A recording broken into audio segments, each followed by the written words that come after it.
David said to Saul, the leader of Israel, who was scared just like the rest of the army there, right? He said to Saul, let no one lose heart on account of this Philistine.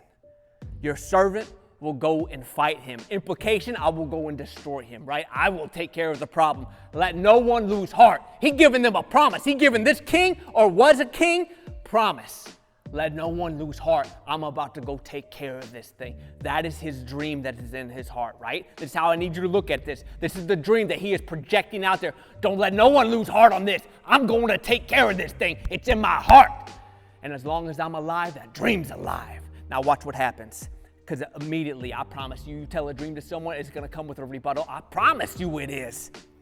Saul replied, you are not able to go out against this Philistine and fight him. You are only a young man, and he has been a warrior from his youth. Tell me how many times this ain't happened to you. God gives you a dream, you dare tell someone, and they come right back against you, tell you why you ain't the one, why it will never happen, why you too broke, busted, and disgusted to see any hand of favor of God on your life. Tell me you don't. And David, King David himself, got rebuked by the prior king, just like we get rebuked today, so don't think it nothing special.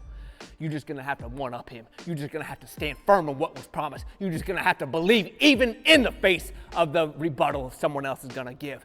You're going to have to. And David did. And he wouldn't let Saul's word stand, but he spoke another word on top of that. And that is a lesson we better learn in our lives. I don't care how many speak against, you better rise up one more time and speak for that dream that God has put in your heart. Because you let their words stand, they stand.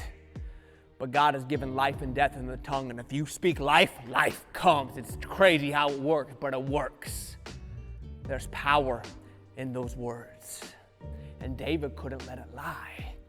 Why? Because he knew God had anointed him king. This was his army that was being punked out, and he had to step up. I understand that the current king's a coward, but I couldn't be one, David thought. So he had to step up, and he said, Saul, shut your mouth. Shut your mouth. Why? Because I've been here and done that.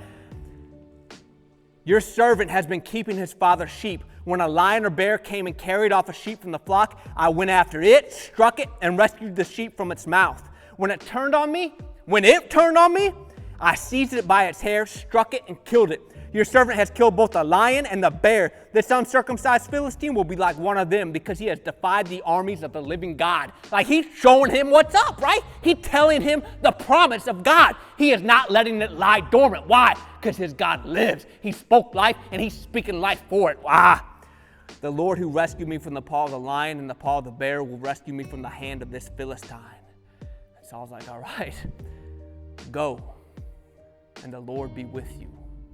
And David went. But he didn't go like Saul thought he should go. And some of us, we're going to have that audacity too. Like when we go, it may not be like what you think it's supposed to look like or what other people think it's supposed to look like. It may not come as easy. It may not come dressed up like the world thinks it's supposed to look like or your family says it should happen like, but it's going to happen just like God says it happened like. Because David, they tried making him into a warrior, but this boy was already a warrior inside. It just had to come out. They couldn't fit him for it. He was already born with it. It was already in heart. And some of you out there, you may not look the part, but I promise you, you got a warrior's heart. You got victory within. Quit trying to be like someone else and start being like God has made you to be to fulfill the promise that he's got for you to fulfill. You ain't got to be no one else. You can be you. Because you have been fearfully and wonderfully made. You have been equipped. That heart of stone been put out, and a brand new heart of flesh that is ready for conquering, that is ready for victory, has been put in. Quit trying to dress it up. It don't need nothing else. It got the hand, it got the stamp of God upon it. No side dressing needed. And they tried doing it to David, and David had to shake it all off, right? Then Saul dressed David in his own tunic. He put a coat of armor on him and a bronze helmet on his head. David fastened on his sword over the tunic and tried walking around because he was not used to them. This wasn't who he was. I cannot go in these, he said to Saul, because I am not used to them. So he took them off.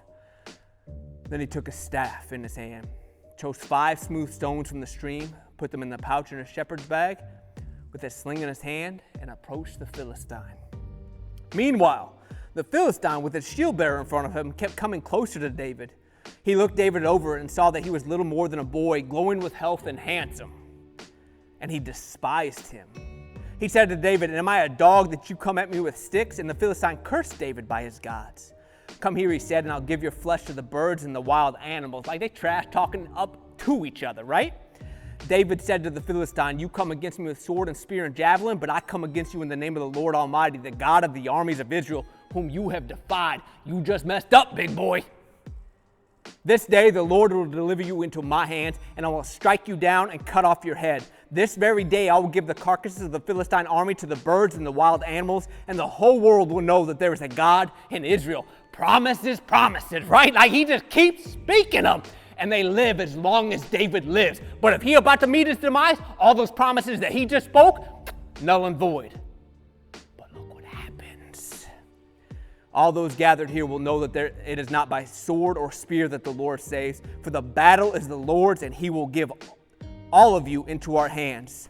As the Philistine moved closer to attack him, David ran quickly toward the battle, and taking out a stone, he slung it and struck the Philistine on the forehead. The stone sank into his forehead, and he fell face downwards on the ground, dead. And so David triumphed over the Philistine giant with nothing but a sling and a stone. And guess what happened afterwards? Because that ain't the end of the story. I ain't even talking about like the whole kingship that follows David's life, several years after this. I'm talking those promises that he made initially to the king, to the army. Let no one lose heart. They stood because he lived. If he'd have died on that battlefield, every promise he would have spoken, everything that went in his heart, null and void. It had died with him, and no other man would have raised up to be his successor.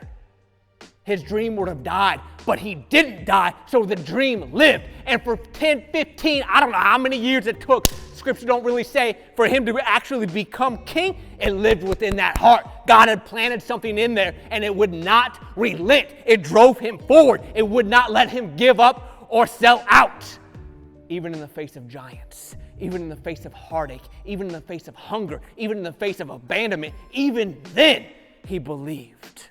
Why? Because the God that spoke it to him lives. And because he lives, the dream lives.